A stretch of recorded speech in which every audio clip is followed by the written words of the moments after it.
Welcome back to the Flying with the Flop podcast, the best place to get all of your Eagles and other NFL related news. I'm your host, Matt, and week 4 of the NFL regular season is in the books, ladies and gentlemen, and we move on to next week's matchups.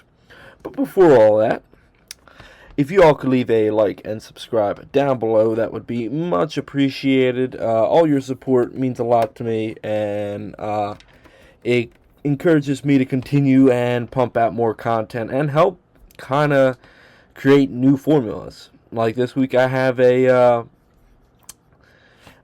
new segment for just the Eagles in general, but don't have a name for it yet. But we'll work on a name. But without further ado, let's jump right into this past weekend's game with the Eagles versus the Tampa Bay Buccaneers.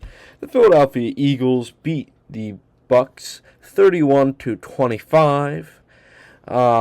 Looking at the raw stats before we get into what I really saw in the game, Jalen Hurts went 15-24, 130 yards, and 2 touchdowns through the air. On the ground, he had 9 carries for 62 yards. Saquon had 19 carries for 43 yards and a touchdown.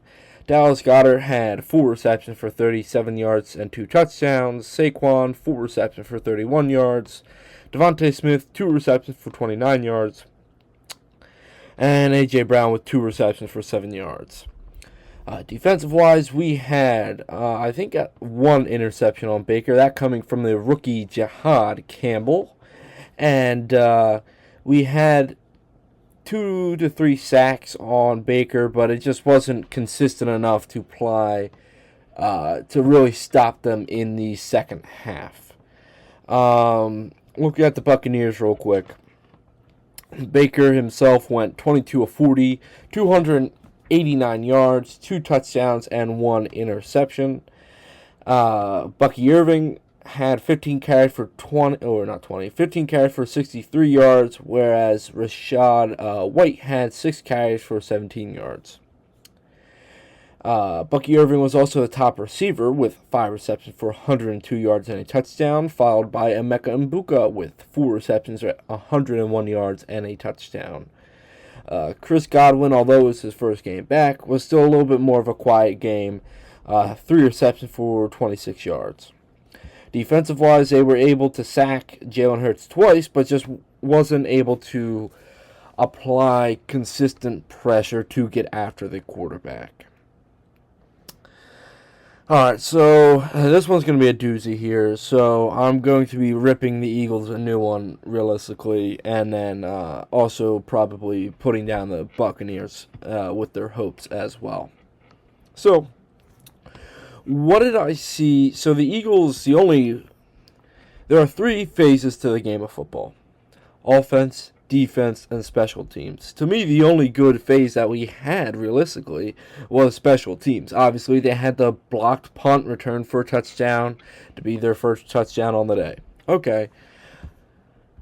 Jalen Hurts, 15 of 24, 130 yards, and 2 touchdowns through the air. Now, I will say that was all in the first half. Well, he went on to throw 8 incompletions. He went 0 for 8 passing in the second half. He did really well in the first half, picking up the blitz and getting away from Todd Bowles' defensive line, which tended to give him a lot of trouble, especially in the last few matchups between the Bucs and the Eagles. So it was nice to see him pick that up in the first half. And the offense, although not great, it looked okay. Saquon obviously has 19 carries for 43 yards and a touchdown. Something's going on with that offensive line. I don't love it. But I think what the bigger deal is the offensive passing game. And you have players like A.J. Brown going on social media and throwing a fit. Dude, you had 9 targets, and you had 2 receptions on those 9 targets. Alright? Jalen Hurts is almost force-feeding you the ball because you're so much of a prima donna that he's not throwing it to anybody else. Devontae Smith had well, I think 3 targets throughout the game because he tried to force feed you the ball. Dallas Goedert had a fairly efficient game, though it wasn't like a huge yardage game. When it mattered the most in the red zone, he always got the touchdown. And I did like the creativity down there, but at some point, we have to show more creativity in scheming up route combinations to get A.J. Brown and Devontae Smith open. Doing that and making teams fear what our offense can do passing-wise will open up the run game for Saquon Barkley. And I think that's most of our problem right now, is we try to rely on the run. But the run cannot exist without the pass. And the pass cannot exist without the run. We have to find a good balance here, and Kevin Patula has to figure it out, and quickly. We don't have time for, it's his first year, give him some time. We don't have time anymore. We are past week 4 now. We gave the Eagles 4 weeks last year, and they figured it out. Now that's Kellen Moore, who's had experience with calling plays and being an amazing offensive coordinator at a bunch of different teams. But now we have to figure this out. We do not have time anymore because our schedule is not getting much easier. We play the Broncos this weekend, who is a top-tier defense. If we can scheme something up to get people open, we have to do it now. The Giants, we might be able to reset and see what we can do against the Giants. The Giants will forever be the Giants. And then we have the Vikings, and that's not going to be an easy game either. All right, I'm going to get to our defense when it comes to their offense, but our offense has to figure out how to read the blitz better and then get a man open. This isn't rocket science, all right? I could probably do that, and that's saying something because all I do is play Madden, but I know how to get a man open. I know how to scheme a guy open, especially on a route combination. So, Kevin Patula, you need to pull your head out of your ass at this point because this is becoming detrimental to the entire team. Because if the offense is stalling in the second half, and the Buccaneers, since they found a way, they found their rhythm, they were able to start gashing our defense. So this is on Kevin Patula now to figure out what he has to do to get guys like Devontae Smith and A.J. Brown open. A.J., you are also a big problem this week. You are definitely at fault for the offensive passing game struggles because you have to find a way to get yourself open. Yes, you have to go on the route. Yes, they used the comeback route way too much for AJ. That worked against the Rams, but obviously the Buccaneers were looking for it because it worked last week. So you have to figure a way to take over the game. You are getting paid wide receiver 1 money. And if you are going to be a top 5 wide receiver in this NFL, which you kind of are, then you have to figure a way to take over games in the passing game. All right? It is on you. And the reason that the offensive passing game has looked subpar is because you're not getting open. And yes, that's the route combinations as well, but you have to take over. That's your entire job, is to dominate the other defensive back against you. And doing that will open up Saquon Barkley's running game. If they can stack the box every single time because they know we're not going to be able to throw it, then they are going to be able to stop the run too. So it's really becoming a problem that overall we can't find a rhythm. We keep playing one half of football, whereas we need to play the full 2 or else we're going to get burned here eventually because we have some good teams coming up. Defensive-wise, good first half. I have no clue what in the hell happened in the second half. The Emeka Egbuka touchdown. That was just sheer, almost like, could never happen again. Like, that could physically never happen again. That throw, I've never seen such a perfect throw by Baker, so hats off to him for that. But that could never be replicated. It went barely over Reed Blankenship, who tried to go up and bat the ball, and then barely went past Andrew Mabuka's hand. And that's probably going to be Mabuka's welcome to the NFL moment. But just an amazing pass by Baker. And they just caught us with our pants down when it came to how we were operating with our two deep safeties. It was more Mabuka's fault because he's a rookie. He was reading the short route, and the clear out route, which was Emeka Mbuka, was wide open because Andrew Mabuka, our safety, just did not make the right read in that situation. And so the wide receiver was open way down the field. Baker makes almost an impossible pass, and ultimately it goes for a touchdown. The Bucky Irving long touchdown, that was fully, I think it was Jahad Campbell on him. That was fully Jahad Campbell's fault. He needed to continue his pursuit. Rather, he stopped because he saw that Baker was moving around, so maybe he could come in and apply a little bit more pressure, but it just left Bucky Irving wide open down the sideline. So that's just some things that we're going to have to shape up, and I know Vic Fangio is going to be on that defense to shape it up. Another quiet game by Jalen Carter. Jalen Carter has to start dominating this defensive, or the opposing offensive line, and I can't really ask any more out of Jordan Davis. He had a good game, though he's a little bit more quiet than the last game, obviously. So, and our edge rushers, Josh Uche, he's a split second behind to get after the quarterback. Jalix Hunt, split second behind after getting after the quarterback. Moro Ojomo looked like our best defensive lineman that game. So that is slightly concerning. Now, obviously, Nolan Smith Jr. went on the IR. He'll be on until probably our bye week in Week 9. Azeez Ojulari was on the injured list. He'll be back probably this week. I think it was like a hamstring of some form. And who's the other one I wanted to touch on?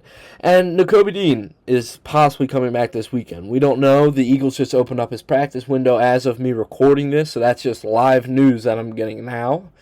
But it would be nice to see Nakobe Dean and Zach Bond together, and then have Jahad Campbell come off the edge to apply some more pressure, see if he can't get after the quarterback himself. But this team as a whole needs to put it together now. We don't have any more excuses. We don't have time. All right. Although we are through a hard stretch of our schedule, and yes, we might be coming into a slightly easier stretch in our schedule. After Broncos, Giants, Vikings, Giants, it's another rough stretch of our schedule. It's Packers, Lions, Cowboys, Bears, Chargers, and that's it. And then you also have, at the end of the season, Commanders, Bills, Commanders. So that's going to be a rough stretch right there, minus like the Raiders and possibly the Bears, depending on how well they play. But that entire stretch is not going to be fun. And if we can't get these wins early and we can't start putting it together here early, I'm not sure what we're going to be able to do against some of these higher tier teams. Alright, so that's all I'm going to talk about with the Eagles. Before we hop into the weekly recaps of some of these other more important games, we have some more quick notes from around the league.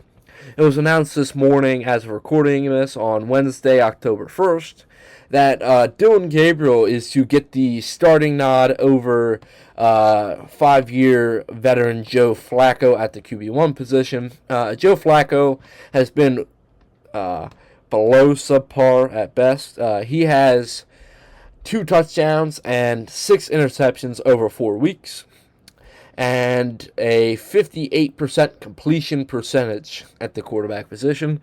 Dillon Gabriel looked fine during the preseason, but is he really ready to take off at the quarterback 1 position? And is this really the last time we're going to see Joe Flacco in the NFL? I mean, last season he didn't look great with Indianapolis, and this season he hasn't looked good with Cleveland. So it's really a question of, if a team is so quarterback needy, will they take a flyer on Joe Flacco, or will Joe Flacco end up just retiring in general anyway? So a lot of questions need to be answered for the Browns. They're sitting at, I believe, at 1-3. And look at the stretch that they have coming up. It's not going to be pretty for Dillon Gabriel. They have Vikings, who I think that's in London.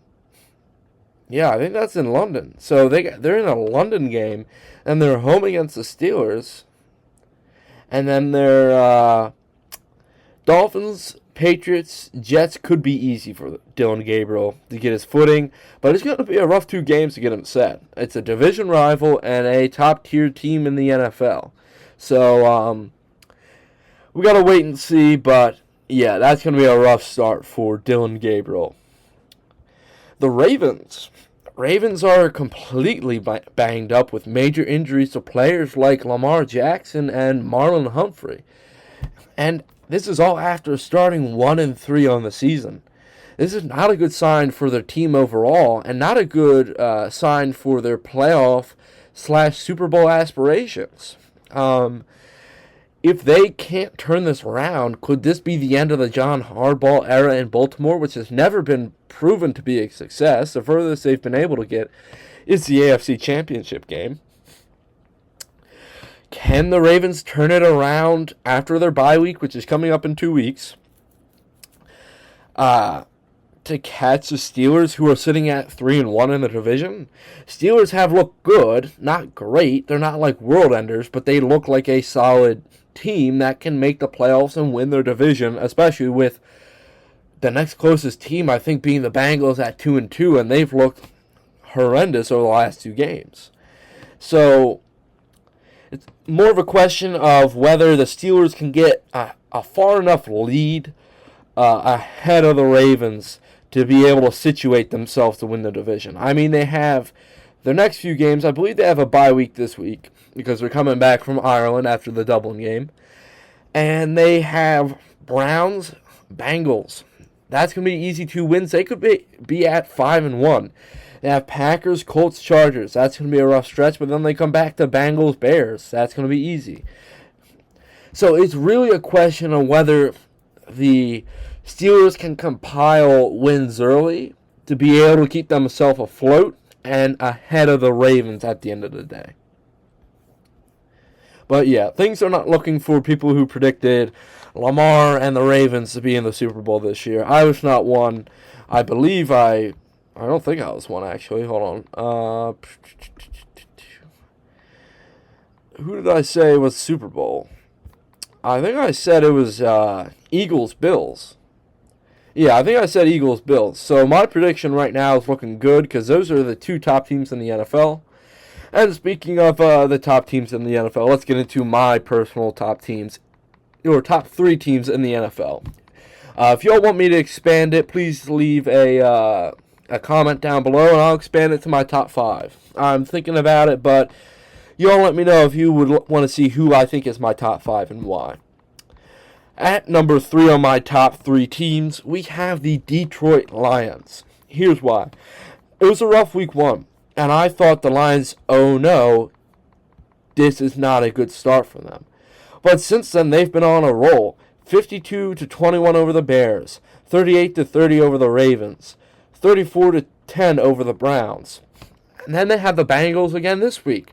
So they could be at 4-1, and because of how the Packers are looking, they could be leading their division again. And they've been playing Detroit football, which we've seen over the last few years, which is, I hate to say it, it's winning football. And ultimately, they could start to rival the Eagles in the NFC, especially if the Eagles don't start to pick it up like the Lions have done over the last few weeks.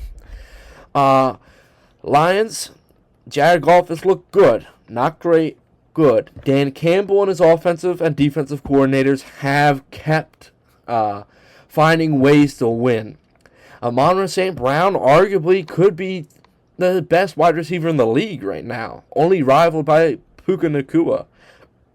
And the running back duo that they have in Jahmyr Gibbs and David Montgomery has continued to show that they can win games if the passing game cannot. And on top of that, their defense will probably be pretty good again. And Aiden Hutchinson, as long as he starts producing more sacks, I think their defense is going to be completely fine. So, with all that being said, the Lions are my number 3 team in the NFL this week. Following that up, I have the Buffalo Bills at number 2. Why? They've beat. It's debated. It can be debated how good these teams are depending on how the rest of the season plays off. But they beat the Ravens 41-40, Jets 30-10, Dolphins 31-21, who looked pretty competitive over the last 2 weeks, and the Saints 31-19. Yes, I would like to see some more larger wins, but they got harder teams coming later down the line, like the Falcons, the Chiefs, the Buccaneers, Texans, Steelers, and the Eagles as well. So it's more of a wait and see how many wins they can rack up before they get into the worst part of their schedule. But as of right now, being one of the 2 only undefeated teams, I have to put the Bills at number 2. And at number 1, it's nobody else besides, although I ripped them for like 13 minutes this episode already, it's the Eagles. They're undefeated. They're top of their division. And if they can figure stuff out, this is going to be more promising than anything else. So I'm not going to jump into it because we already covered them a bunch, but your Philadelphia Eagles are sitting at number 1 in the NFL, according to me. Alright, so let's hop into this past weekend's games. Let's go to Thursday Night Football. This was actually a thriller at the end here. This was the Seahawks-Cardinals game. Seattle beat Arizona 23-20. Sam Darnold had a pretty okay game. He went 18-26, 224 yards and 1 touchdown.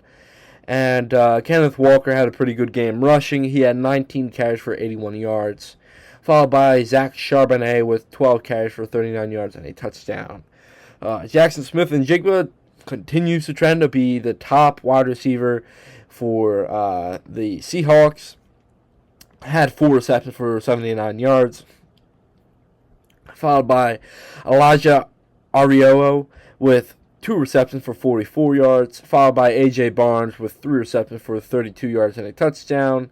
And then Kenneth Walker with 1 reception for 29 yards.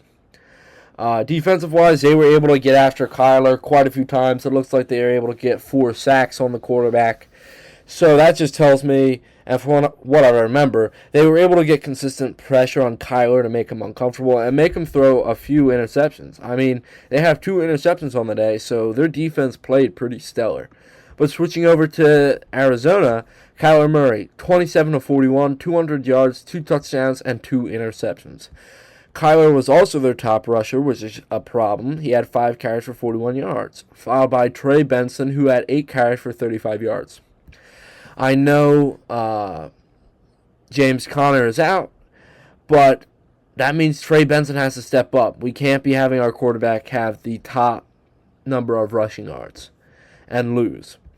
Marvin Harrison had 6 receptions for 66 yards and a touchdown. He was struggling early on in the game, but Kyler continued to trust him.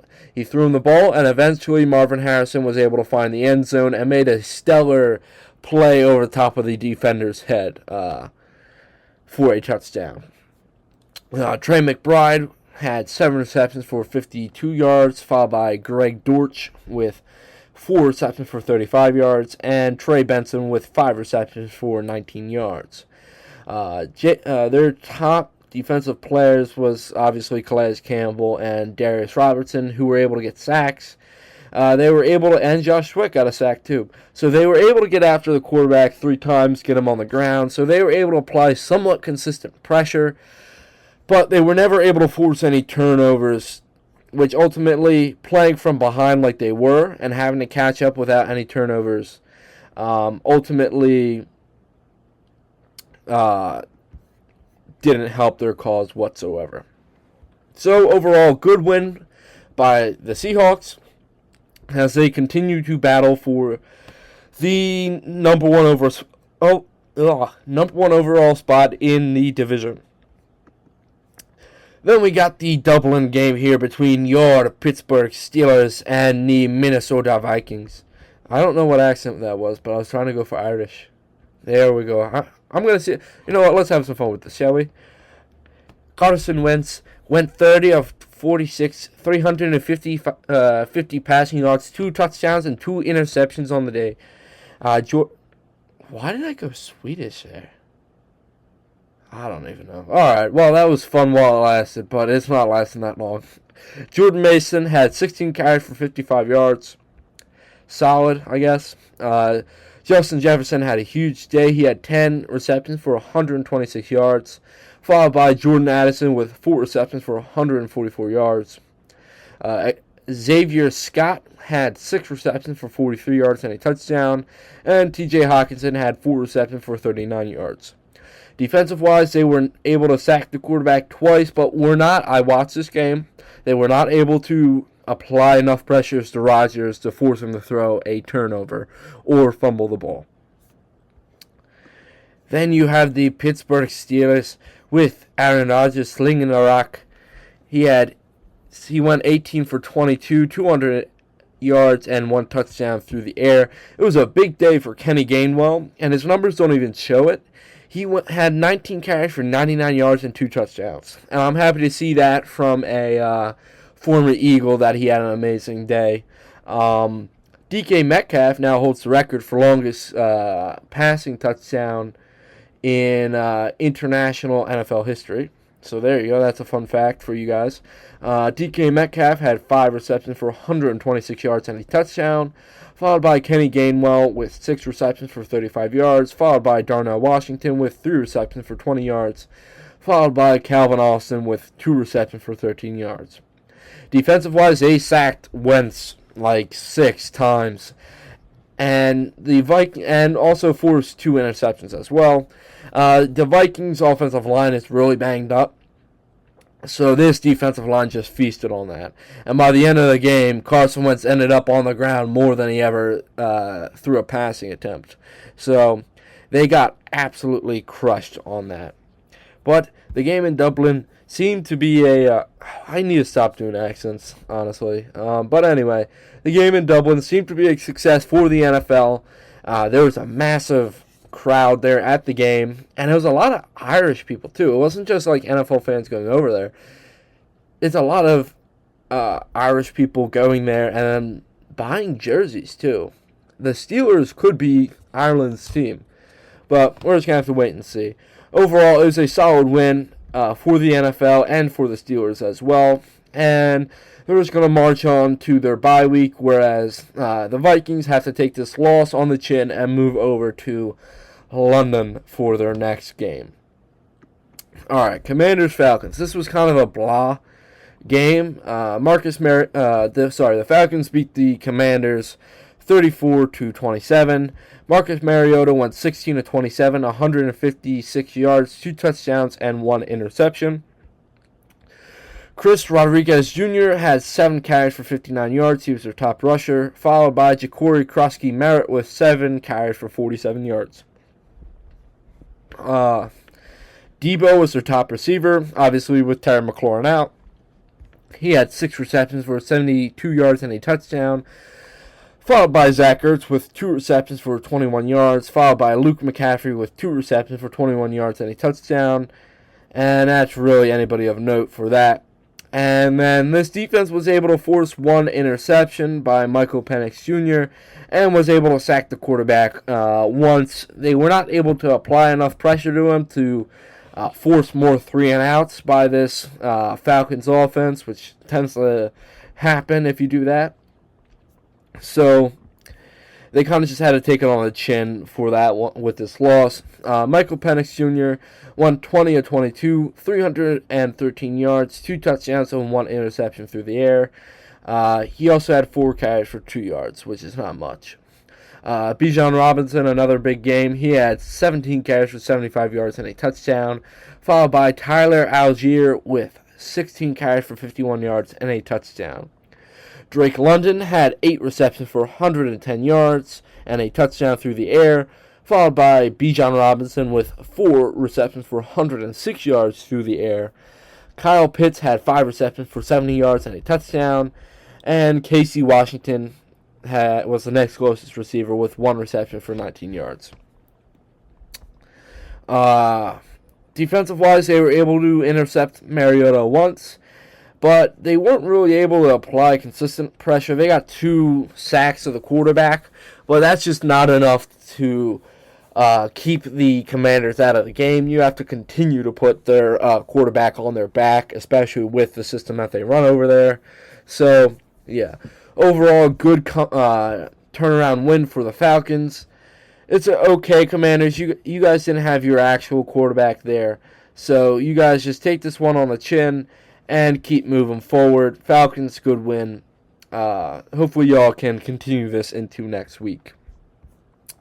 I'm only going to briefly cover this game because this game really doesn't mean that much. The New York Giants upset the Chargers 21-18 with Jackson Dart starting at quarterback. Dart went 13-20, 111 yards and 1 touchdown. Ross also, I guess, got a snap. He went 1 for 1 for 8 yards. Cam Skattebo went 25 of 79 on the ground. And he also had 2 receptions for 11 yards. Jackson Dart had 10 carries for 54 yards and a touchdown. Their top receiver was Darius Slayton with 3 receptions for 44 yards. Malik Neighbors with 2 receptions for 20 yards. Jesus, that would be insane. And then Theo Johnson with 3 receptions for 17 yards and a touchdown. Though, it should be of note before we move on from the Giants offense that Malik Neighbors tore his ACL during this game. So, he is out for good, and I'm not sure how well this offense is going to perform without him, because do you really want Wan'Dale Robinson and Darius Slayton carrying your offensive passing load rather than having Malik Neighbors doing that? That's all I'm going to say. Defensive-wise, they were able to sack the quarterback twice, but they were able to force 2 interceptions as well. So overall, where they ultimately won this game was in the turnover battle. And although they weren't able to get after the quarterback too much, they were able to stop this high-powered Chargers offense. Speaking of that offense, Justin Herbert went 23 of 41, 203 yards, 1 touchdown, and 2 interceptions. Their top rusher was Amarian Hampton with 12 carries for 128 yards and 1 touchdown. And a really solid day by Amarian Hampton. Quentin Johnson had 8 receptions for 98 yards and a touchdown, followed by Amarian Hampton with 5 receptions for 37 yards, followed by Keenan Allen with 5 receptions for 37 yards. And that's anybody. Ladd McConkey had 1 reception for 11 yards. Been a pretty disappointing year for Ladd McConkey so far. And defensive-wise, they were able to sack the quarterback. Holy Jesus. One person had 4 sacks. I don't know how to say that name. But Toli Tiliapu, yeah, that's how we're going to say it, had 4 sacks. And they overall had 6 sacks. So I don't know how they didn't win this if they put the quarterback on their back that many times. But it was a 1-score game, I guess.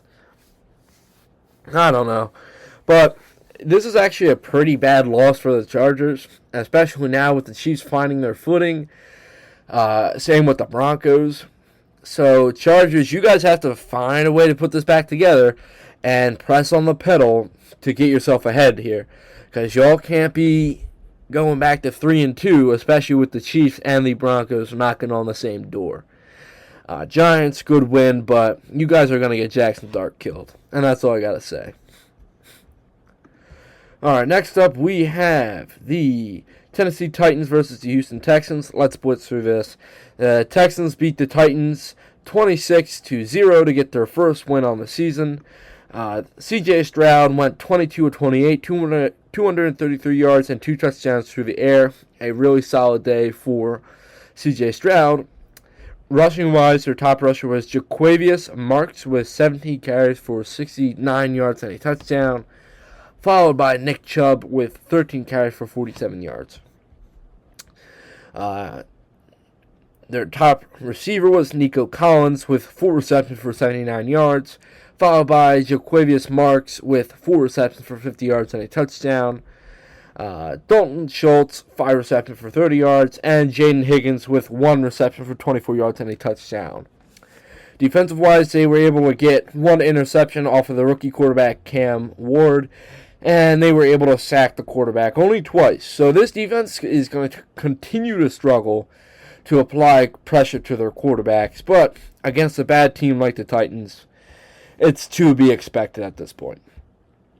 Cam Ward went 10 of 26, 108 yards, and 1 touchdown through the air. On the ground, he had 2 carries for 22 yards. Tony Pollard had 14 carries for 64 yards. He was their lead rusher. Their top receiver was Alec Amenayor with 2 receptions for 44 yards, followed by Calvin Ridley with 2 receptions for 30 yards, followed by Tony Pollard with 3 receptions for 12 yards, and then Gunnar Helm, 1 reception for 12 yards. Defensive-wise, they were able to sack the quarterback twice, so they were able to apply a little bit of pressure to C.J. Stroud and make him uncomfortable, but it just wasn't enough to hold back this Texans offense compared to their defense. And this defensive unit isn't exactly a slouch, but it's not like they're that great either. So, Texans, congratulations on your first win. Hopefully you can start compiling some of this stuff and start moving forward. But Titans, your quarterback said it best after the game. Your team is ass. Just how it is. Alright, next up, we have the New England Patriots completely decimating the Carolina Panthers. The Patriots, Drake May went 14 of 17, 203 yards and 2 touchdowns through the air. He also had 3 carries for 11 yards and a touchdown on the ground. Ramondre Stevenson had 9 carries for 38 yards, and Trevion Henderson had 7 carries for 32 yards. Antonio Gibson had 6 carries for 27 yards and a touchdown. Receiving, their top receiver was Stephon Diggs with 6 receptions for 101 yards, followed by Hunter Henry with 2 receptions for 39 yards and a touchdown. Austin Hooper, 1 reception for 24 yards, and Kayshon Boutte, 1 reception for 18 yards. Defensive-wise, they were able to sack the quarterback once. That's it? Okay, only once. And then they were not able to force any turnovers, which means that these numbers for the Panthers must be horrendous to lose like this. Bryce Young, 17 of 30, 150 yards, and 1 touchdown through the air. Andy Dalton must have came in at one point, went 5 of 6, 58 yards, and 1 touchdown. Chuba Hubbard was their top rusher, only had 10 carries for 49 yards. Why you'd only have him have 10 carries is beyond me. Trevor Etienne had 7 carries for 33 yards, and Rico Dowell had 9 carries for 32 yards. Receiving-wise, their top receiver was Terrell McMillan with 4 receptions for 62 yards, Tommy Tremble with 5 receptions for 42 yards and a touchdown, and Bryson Tremian with 3 receptions for 36 yards. Defensive-wise, they were able to sack the quarterback only once. They were not able to apply any pressure to the quarterback whatsoever, and they were not able to force any turnovers as well. If you want my opinion, this entire game was the battle of the mid. Both these teams are like mid to low mid. I was hoping the Panthers could find their footing and then turn stuff around, but overall I think the Panthers are going to suck again this year and might be in the running for, I don't want to say it, but maybe a quarterback. The Patriots, I guess it's a good win, but you guys are going to get screwed here. I mean, no, not necessarily, actually. I lied. You guys are going to play the Bills. That's going to be a rough game for you. Then you guys play the Saints, Titans, Browns. So you guys might be able to compile some wins there before you move on to like the Falcons and Buccaneers. So overall, a battle of the mid right there, and yeah, it just wasn't pretty. Speaking of games that weren't pretty, we have the Buffalo Bills beating the New Orleans Saints 31-19. Josh Allen went 16 of 22, 209 yards, 2 touchdowns, and 1 interception through the air. He also had 7 carries for 45 yards and a touchdown on the ground. James Cook getting a healthy amount of carries with 22 carries for 117 yards and a touchdown. They're really using him well in this offense right now. I'm happy with how they're using him. Khalil Shakir, 5 receptions for 69 yards and a touchdown, followed by Keon Coleman with 3 receptions for 45 yards. Dalton Kincaid with 1 reception for 28 yards and a touchdown. Defensive-wise, they were able to force 1 interception of Spencer Rattler, and they were able to sack the quarterback, it looks like a couple times. So they were able to apply consistent enough pressure to make him uncomfortable and to make him throw some errant passes. Speaking of errant passes, we have Spencer Rattler, ladies and gentlemen. He went 18 of 27, 162 yards, and 1 touchdown through the air. Their top rusher was Alvin Kamara with 15 carries for 70 yards. And behind him was Kendre Miller with 11 carries for 65 yards and 1 touchdown. Receiving their top receiver was Rashid Shaheed with 4 receptions for 47 yards, followed by Juwan Johnson with 3 receptions for 28 yards. Brandon Cooks had 3 receptions for 22 yards, and Chris Olave had 3 receptions for 20 yards and a touchdown.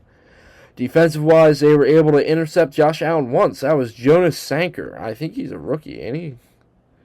Yeah, I think he's a... Yeah, he's a rookie this year. So, hey, good job for you, kid. You picked off the reigning MVP. Go home, be proud of that, and then get ready for another spanking next week. Because I literally just said who they're against. They're against the Giants. Actually, y'all might be able to win that one. But, yeah. Defensive-wise, they were able to attack the quarterback a couple of times, but it just wasn't consistent enough to throw Josh Allen off. And then Josh Allen did throw 1 interception, so, oh well. Overall, we've already talked about the Bills, so they'll keep steamrolling. And Saints, you guys might have an actual shot at your first game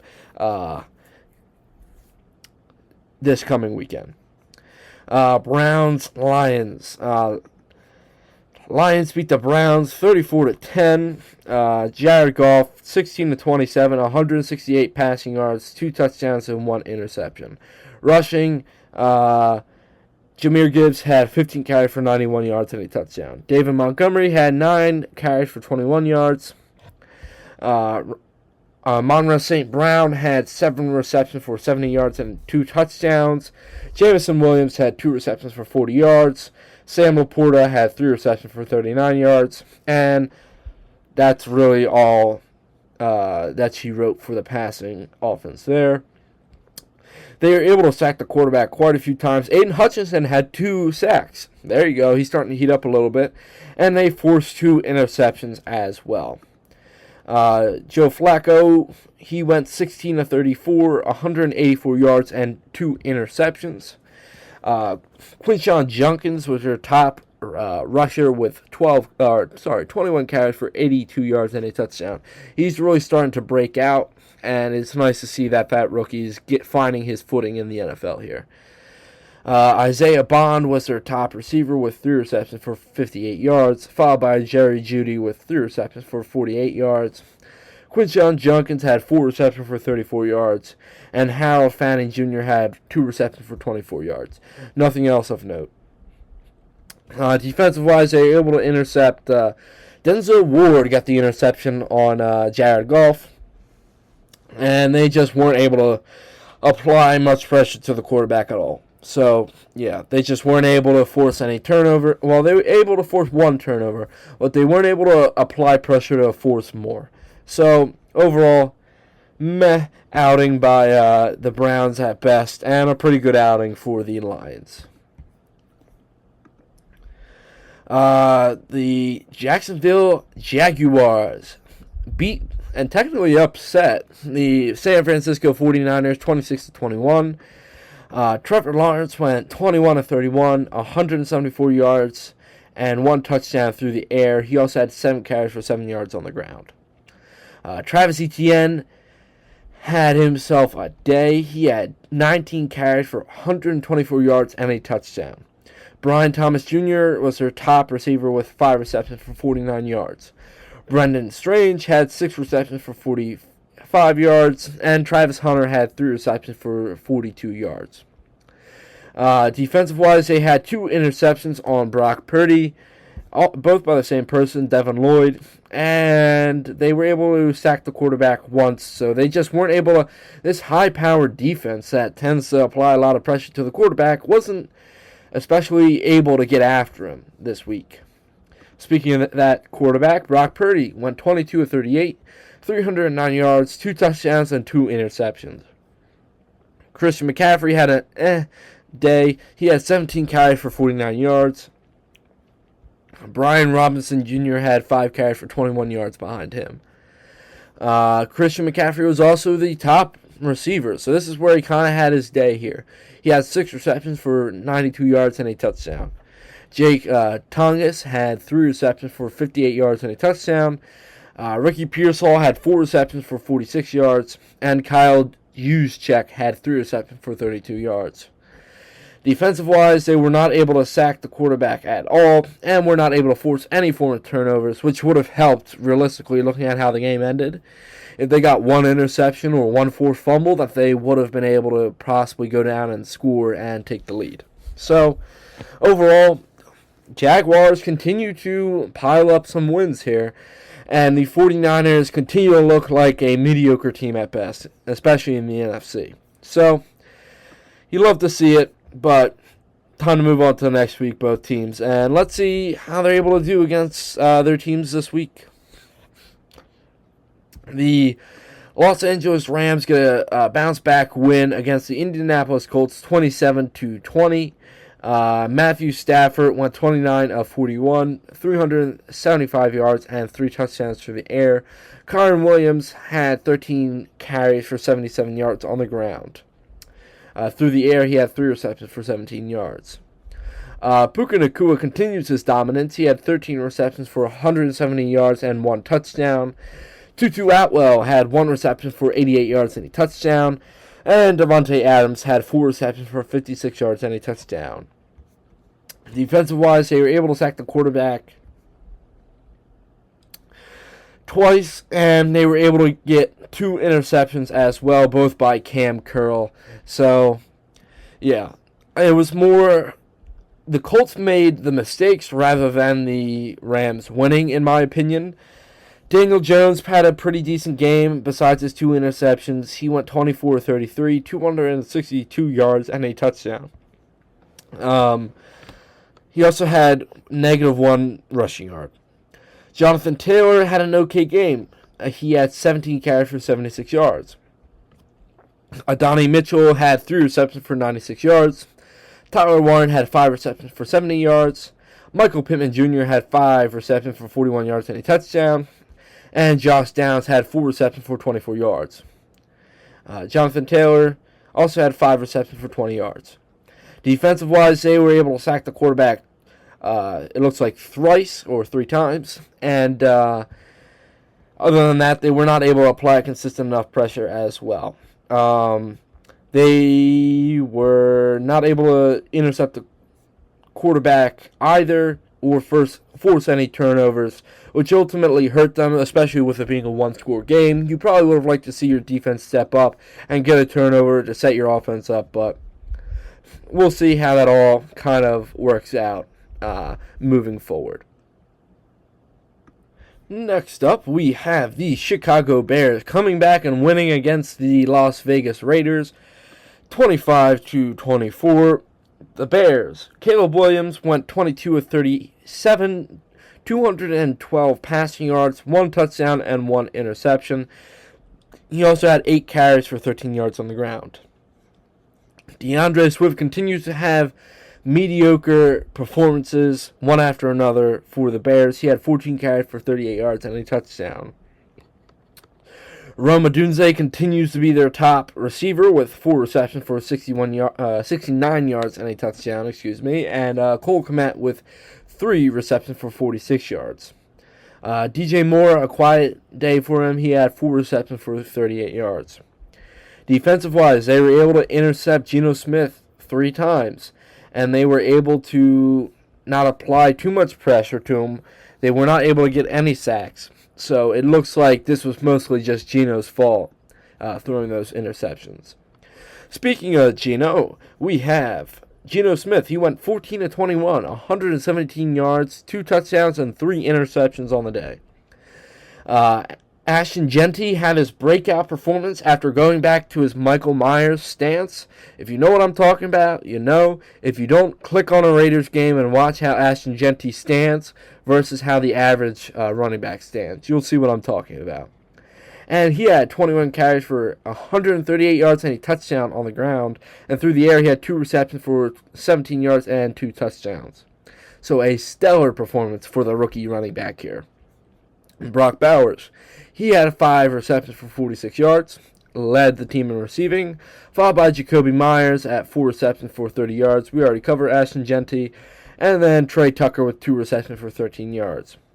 Defensive-wise, they were able to intercept Caleb Williams once, and that was Max Crosby who did it. But they were not able to consistently apply pressure to the quarterback. They only sacked the quarterback once. So, yeah. In a high-powered passing offense like the Bears, you would probably want to do that multiple times, put him flat on his back to rattle him a little bit, but Bears come away with the win. Raiders fall short and fall to 1-3. Bears advance to 2-2 on the season. So, Raiders, this is a tough loss since you guys were ahead for most of the game. You guys have to find a way to win. It's just that simple at this point. And Bears, continue to do what you do. You guys have been stellar the last 2 weeks. Let's see if y'all can carry this over to the following week. Ravens Chiefs. Now, as big as this game would be, we've already kind of talked about the Ravens a little bit earlier in this episode. And this game was kind of more of a blowout than the score shows. The Chiefs beat the Ravens 37-20. Patrick Mahomes went 25 of 37, 270 yards, and 4 touchdowns through the air. On the ground, he also had 4 carries for 5 yards. Xavier Worthy was their top rusher with 2 carries for 38 yards, followed by Isaiah Pacheco with 7 carries for 35 yards. Kareem Hunt had 13 carries for 34 yards, but you would like to see their running backs just keep producing even more. Xavier Worthy was their top receiver as well. He had 5 receptions for 83 yards, followed by Travis Kelce with 5 receptions for 48 yards. Hollywood Brown had 3 receptions for 38 yards and a touchdown, followed by Juju Smith-Schuster with 4 receptions for 36 yards and a touchdown. Defensive-wise, they were able to intercept the quarterback once, that being Leo Chenal, who was able to get that interception, and they were able to sack the quarterback twice. I thought they sacked the quarterback more than twice. They were able to apply a lot of pressure to Lamar Jackson when he was in the game. So I don't think this stat kind of shows how well this Chiefs defense did containing and getting after Lamar. But, yeah, Chiefs defense did show up for this game. Speaking of Lamar, he went 14 of 20, 147 yards, 1 touchdown, and 1 interception before getting pulled in the fourth quarter with a hamstring injury. Cooper Rush came in. If you remember him, he's a former backup quarterback for the Dallas Cowboys. He went 9 of 13 and 52 yards through the air. Their top rusher was, holy Jesus, their top rusher was Justice Hill with 3 carries for 76 yards and a touchdown. Lamar Jackson was next with 6 carries for 48 yards, followed by Derrick Henry with 8 carries for 42 yards. So the theme last year for the Ravens was if you did not give Derrick Henry the ball over like 15 to something times, the Ravens always lost. Yeah, the Ravens lost, and they only gave it to him 8 times. I don't care how far behind you are, you have to establish a run for this team. I don't know, man. That seems kind of silly to me. Zay Flowers, 7 receptions for 74 yards. Justice Hill, 5 receptions for 41 yards and a touchdown. Mark Andrews, 7 receptions for 30 yards. Rashad Bateman, 1 reception for 24 yards. Defensive-wise, they could do barely anything. They sacked the quarterback once, but they could not even stop the Breeze if they wanted to. Who's the one, like, their defensive star? Ravens. So obviously Lamar could be sidelined for 2 weeks. They lost their star defensive tackle, Ndamukong Madubuike. He's out for the season. And they lost him early on, and everybody, all the Ravens fans were like, well, we lost our star defensive tackle. How do you expect us to win? So your offensive tackle calls plays and throws the football. I completely forgot about that. The Eagles didn't have a defensive tackle for the first game of the season. All right, we didn't have our star defensive tackle. Suck it up, Ravens fans. All right, suck it up. You guys are going to continue to lose unless you guys can put something together here. But Chiefs, it's a good win. You guys are starting to turn it around. Ravens, you continue to fall flat for me. So, whatever. You guys really aren't that big of a threat as of right now. Then we have Sunday Night Football, which was the Green Bay Packers taking on the Dallas Cowboys in Micah's return to Jerry World. Jordan Love, 31-43. Oh, sorry, I should probably tell you what the score. Actually, you know what? If you guys didn't watch that game, I'm not going to tell you what the score was. I'm going to tell you at the end. All right? Just by the stats alone, I want you guys to predict who won this game. Jordan Love went 31-43, 337 yards, and 3 touchdowns through the air. He also had 3 carries for 28 yards. Their top rusher was Josh Jacobs with 22 carries for 86 yards and 2 touchdowns. Josh Jacobs was also their top receiver with 4 receptions for 71 yards. Romeo Doubs was right behind him with 6 receptions for 58 yards and 3 touchdowns. Excuse me. Matthew Golden right behind him with 5 receptions for 58 yards. Tucker Kraft was 5 receptions for 56 yards. Defensive-wise, they sacked the quarterback once, and that was Micah Parsons. And they were not able to force any turnovers. Dak Prescott went 31-40, 319 yards and 3 touchdowns through the air. He also had 1 carry for 2 yards and a touchdown on the ground. Their top rusher continues to be Javonte Williams with 20 carries for 85 yards and a touchdown. Through the air, their top receiver was George Pickens by a mile. It was George Pickens with 8 receptions for 134 yards and 2 touchdowns. Jalen Tolbert had 4 receptions for 61 yards, and Jake Ferguson had 7 receptions for 40 yards and a touchdown. Defensive-wise, they were able to sack the quarterback once, but were not able to apply enough pressure. So, now, I want you guys to predict who won this game. All right, ready? Was it the Green Bay Packers? Or was it the Dallas Cowboys? I'll give you 5 seconds. If you predicted a tie, then you are correct. These two teams tied for in overtime, and it was mainly because, in my opinion, due to Matt LaFleur's bad clock management. He could have saved it. If he has his team go and spike the ball, they have 7 seconds to take a shot at the end zone, to get the ball out quick, and it's incomplete. They stop the clock, and they save a timeout as well to go out and kick a field goal to tie the game. If they score a touchdown, they win. I don't know what he was thinking during that entire situation. But now they tie. Jerry's taking this as a moral victory, whereas I just want to see the Cowboys lose. Alright? Packers, you guys continue to shit the bed every time during these games. You guys did it last week too. Who was it? It was against the Browns. And this time it was your defense that did it. It wasn't your offense. It was your defense that sucked. So, and this is coming off of 2 dominant wins. So this is very concerning if you're a Green Bay Packers fan. This team was supposed to be the best team in the NFC. They were going to rival the Philadelphia Eagles. And now they can barely beat a mediocre team at best, that being the Dallas Cowboys. And they lose to a bad team in the Cleveland Browns. So overall, Packers fans, I would not be happy with this result. This is fully Matt LaFleur's fault. And there's no other way around it. Alright, so I'm going to blitz through these. The last 2 Monday Night Football games weren't really that exciting. The Miami Dolphins beat the New York Jets 27-21. Though they lost Tyreek Hill to a season-ending knee injury. Speaking of the Dolphins, Tua had a decent game. He went 17-25, 177 yards, and 2 touchdowns through the air.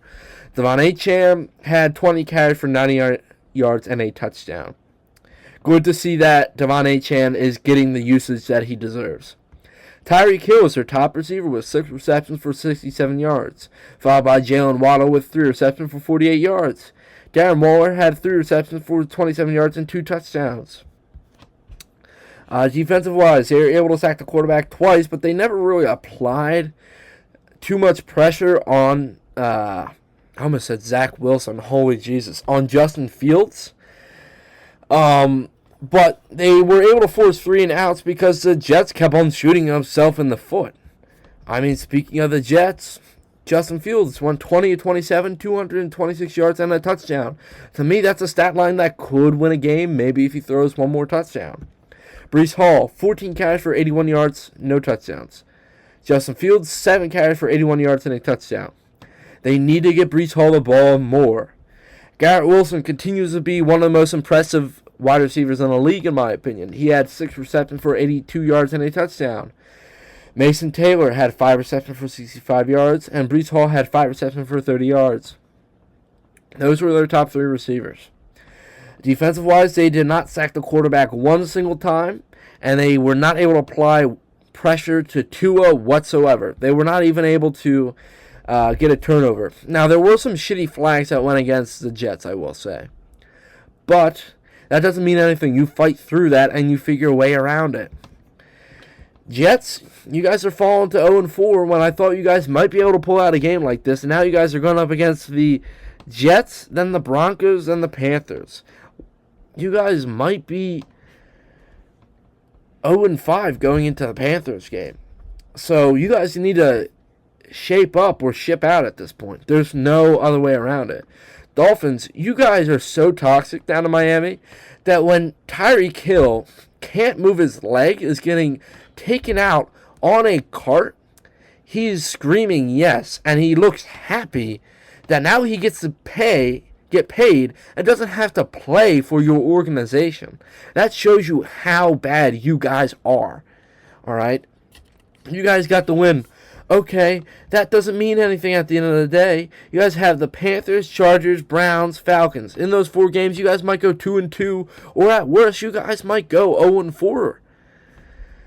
You guys genuinely suck, and now you guys have your top receiving target out who doesn't want to be there anyway. So, and it showed. So, Dolphins fans, I would be concerned still. Jets fans, I would continue to be really concerned. Hopefully you all can turn it around. This other game I don't really have too many words for. Broncos, Bengals. Broncos won 28-3. Bo Nix, 29-42, 326 yards, 2 touchdowns, and 1 interception. J.K. Dobbins had 16 carries for 101 yards, followed by R.J. Harvey with 14 carries for 58 yards. Their top receiver was Courtland Sutton with 5 receptions for 81 yards and a touchdown. And Marvin Mims with 6 receptions for 69 yards. Troy Franklin had 4 receptions for 55 yards, and R.J. Harvey had 4 receptions for 40 yards and a touchdown. Defensive-wise, they were able to sack the quarterback only 3 times? Oh, I thought they got after the quarterback more from the clips I saw. But I think they were able to apply consistent pressure. They were just a split second off not to get after the quarterback. They're not able to force any interceptions or turnovers. Well, that didn't really matter. They just stifled this defensive force 3 and outs. stifle this offense. Excuse me. Speaking of that specific offense, Jake Browning, he went 14 to 25, 128 or 125 yards through the air. He also had 3 carries for 4 yards. Their top rusher was Chase Brown, who had 10 carries for 40 yards. And their top receiver was T. Higgins with 3 receptions for 32 yards. Chase Brown with 3 receptions for 31 yards. And Jamar Chase with 5 receptions for 23 yards. Defensive-wise, they were able to get an interception, but then they weren't able to do anything off of that. And they were not able to apply pressure to Bo Nix, so they continue to fall flat for me. And the Bengals fall to 2-2. And without Joe Burrow, I'm not sure they're going to win another game. They play the Lions, Packers, Steelers, Jets, Bears, Steelers, Patriots, Ravens, Bills, Ravens.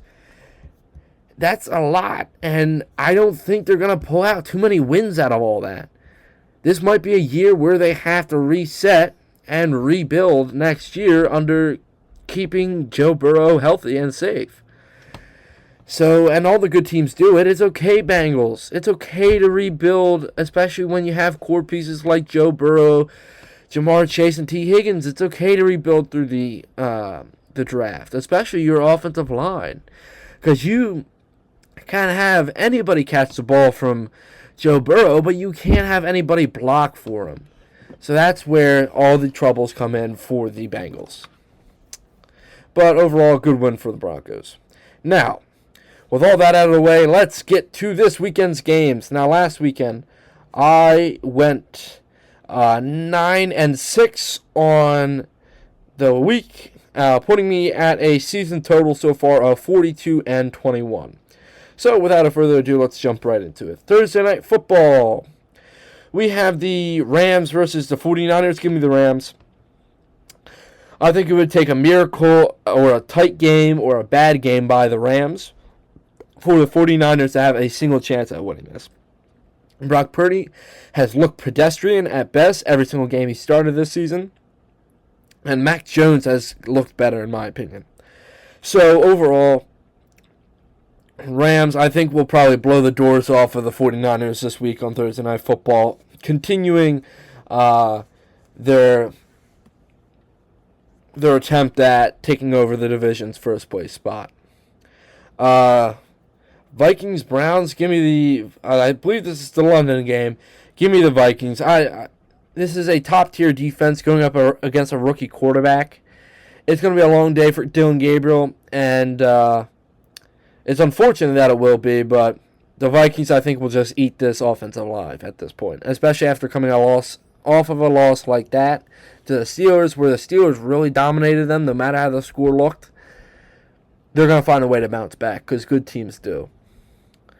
Raiders, Colts, give me the Colts. I think the Colts are pissed off after that loss. They'll go back in. They'll clean up some of the fumbles and some of the interceptions that they had against the Rams that gave the Rams chances. And they will find a way to dominate a bad team like the Raiders. Giants, Saints. Oh, sorry. Let me go back and give my record predictions. I think the Rams beat the 49ers 42-18. Vikings, Browns. I think the Vikings have another blowout. I think the Vikings win 35-13. Raiders, Colts. I think the Colts win 31-17. Giants, Saints. I'm going to have to go with the Saints. I'm not... Yeah. Because I don't know the health of Jackson Dart. That's the thing. Because he apparently has a hamstring. So I just don't know whether that's actually real or not.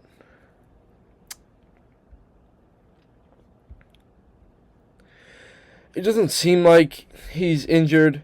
Although I think this offense is going to look mediocre at best, especially without Malik Neighbors. I think the Giants are going to win it. I think they'll go to a 2-3 record, and I think they're going to beat up on the pretty bad Saints. And I think they're going to beat the Saints in a close game, 17-13. Uh, Cowboys, Jets. Give me the Cowboys. I think they're kind of energized after tying the Packers, which is weird to say. And their offense continues to look good. It's just their concern is their defense. If they can contain Justin Fields and Breece Hall, I think they'll do fine. But if they start to break off like deep runs and then Garrett Wilson starts to show up when it matters most, this might get out of hands for the Cowboys. But that's the only way I see them losing in this situation. So give me the Cowboys beating the lowly Jets 28-17.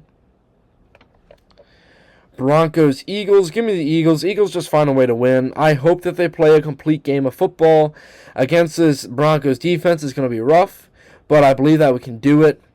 So give me the Eagles winning in a tight match. I don't know.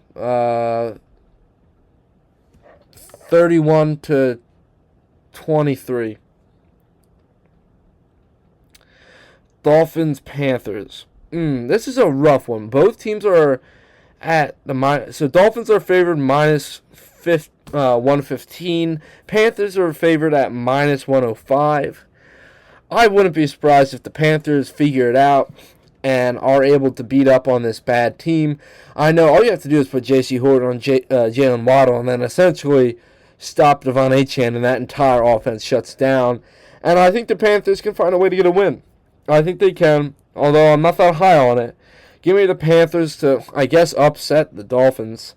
I don't know. It's going to be another close game. It's going to be like 20-10. I think that's how ugly it's going to be. It's going to be 20-10. Houston Texans, Ravens. Texans are favored in this matchup. 125. So, yeah, give me the Texans. I just feel like this team is going to win a couple more games. Ravens are banged up, and they probably won't have Lamar, and I don't think Cooper Rush can win a game for them, realistically. So, give me the Texans to win 38-24 against the Ravens. Titans, Cardinals. Give me the Cardinals. Cardinals are looking for a bounce-back win after this close loss to a division rival, so why not just beat up on the Titans while you're at it? Cardinals are favored at minus 150, so give me the Cardinals beating up on the Titans 48-24. 48-24. Buccaneers, Seahawks. Buccaneers are the favorite, but the Seahawks are the favorite by Vegas at minus 190. Oh, this is a really big toss-up. These are good teams in the NFC, and this will probably have meaning for later down the line. Give me the Buccaneers winning here. They continue to find ways to win. Yeah, I think Baker finds a way to bounce back after the loss against the Eagles. So give me the Buccaneers taking the dub here in Seattle in a close game, 27-23. The Lions versus Bengals. Give me the Lions. Lions probably stomp on the Bengals, probably close to like 55-10. Commanders, Chargers. Give me the Chargers. I'm not sure if Jaden Daniels was playing this week. Let me see.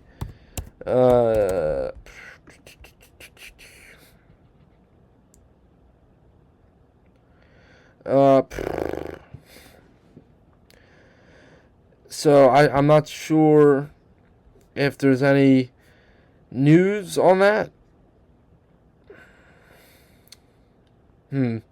As of right now, there's no plan on starting Jaden Daniels, so give me the Chargers to come back and get a comeback win here. 31. Let's go 31-20. It's a close game, closer than the score shows, but ultimately the better team and the team with the franchise guy finds a way to win. Patriots, Bills. Bills are just going to continue to steamroll until they can't anymore. Give me the Bills getting up their 5th win this season. Give me the Bills It's going to be closer than people think because it's a division rival and the Patriots have played them all in the past. Give me the Bills 28 to 20. 28 to 20. Lastly, we have Monday Night Football, which is the Chiefs versus the Jaguars. Give me the Chiefs. Their magic is back. They're starting on a roll. And it's hard for me to say. I hope that the Jaguars win. And I hope that they're a good team. If this Jaguars defensive front can get after Mahomes and get him sacked and push them behind the sticks even more, they might be able to pull out a win here. But until then, God only knows. So give me the Kansas City Chiefs beating the Jacksonville Jaguars on Monday Night Football in a close game, 24 to 18. All right, so that'll do it for this week's episode of the Flying with the Fly podcast. Again, I would ask you to leave it a like and subscribe down below if you've listened to this all the way, and that is much appreciated as well. That doesn't go unnoticed. So, I hope you guys have a wonderful rest of your day, and remember, go Birds!